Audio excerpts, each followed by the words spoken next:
ആലപ്പുഴയിൽ കൂടുതൽ പ്രദേശങ്ങളിൽ പക്ഷിപ്പനി സ്ഥിരീകരണം. ചെന്നിത്തലയിൽ താറാവുകൾ കൂട്ടത്തോടെ ചത്തൊടുങ്ങിയത് പക്ഷിപ്പനി മൂലമാണെന്ന് ജില്ലാ ഭരണകൂടം സ്ഥിരീകരിച്ചു. രോഗബാധിത പ്രദേശങ്ങളിൽ താറാവുകളെ കൊന്നൊടുക്കുന്നത് ഇന്നും തുടരുകയാണ്. മാവേലിക്കര ചെന്നിത്തലയിലും താറാവുകൾ കൂട്ടത്തോടെ ചത്തൊടുങ്ങിയത് പക്ഷിപ്പനി മൂലമാണെന്നാണ് കണ്ടെത്തൽ.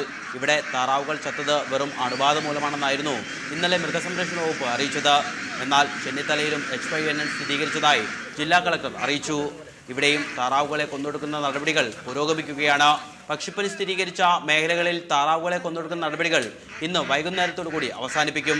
രോഗബാധിത പ്രദേശങ്ങളിലെ 1 കിലോമീറ്റർ ചുറ്റളവിലുള്ള വളർത്തുപക്ഷികളെ കൊന്നൊടുക്കുന്നത് സംബന്ധിച്ച് പിന്നീട് തീരുമാനമെടുക്കുകയുള്ളൂ. പക്ഷിപ്പനി നേരിടുന്നതിനായി ഇതുവരെ സ്വീകരിച്ച നടപടികൾ വിലയിരുത്തുന്നതിനായി കൃഷിമന്ത്രി KP മോഹന്റെ അധ്യക്ഷതയിൽ കളക്ടറേറ്റിൽ യോഗം ചേർന്നു. ഇതിനിടെ കുട്ടനാട്ടിലെ ചമ്പക്കുളം അടക്കമുള്ള പ്രദേശങ്ങളിൽ ഇന്നും താറാവുകൾ കൂട്ടത്തോടെ ചത്തൊടുങ്ങിയത് പരിഭ്രാന്തി സൃഷ്ടിക്കുന്നുണ്ട്. അതേസമയം തന്നെ രോഗബാധിത മേഖലയിൽ ബോധവൽക്കരണ ക്ലാസുകൾ പുരോഗമിക്കുകയാണ്. രോഗം മനുഷ്യരിലേക്ക് വ്യാപിക്കുന്നത് തടയുന്നതിനായി പ്രതിരോധ മരുന്നുകളുടെ വിതരണവും ജില്ലയുടെ വിവിധ മേഖലയിൽ നടന്നുവരുന്നു.